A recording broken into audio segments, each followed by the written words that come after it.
আয় তরকারি রানলে শুধু আয় খাইতে মারি আত্মন হওয়াত লাগে তো বাকি মানুষ খাইতে পারে না, এটা কি আর দোষ? আয় কিচ্ছি হ্যাঁ, আয় তরকারি রানলে হয়তো একখানা অলিভ বেশি যাব না, একখানা মরিচের গুঁড়া দুগে বেশি যাব, তো এটা কি আর দোষ?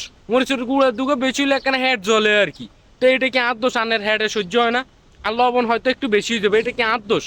তরকারি তাই সুন্দর মতো রাঁধি, সুন্দর মতো হয়তো জোল কিনে একটু হুয়াই যায় আর কি, নইলে হয়তো আলু কিন সিদ্ধ ঠিক মতো না, এটা কি আর দোষ? তারপরেও তো রাঁধতে মারি হারি নে, কত কষ্ট করি তরকারি রাঁধে, আলু কাটি, তারপর কিন্তু আলুর মধ্যে একটু চামড়া থাই যায়, আলু চামড়া থাকলে কিন্তু ভিটামিন, আলুর দাম বেশি, সমস্যা নেই। আর হ্যাজ কাটলে হ্যাজের গোয়ার কিন্তু হ্যাজ চাইয়েন থাই যায় রে, তো হ্যাজ চাইয়েন থাকলে সমস্যা কি? হ্যাজের দাম বেশি না, আর তো সঞ্চয় করি, একটু সঞ্চয় করি রাঁধি, তো এটা কি আর দোষ?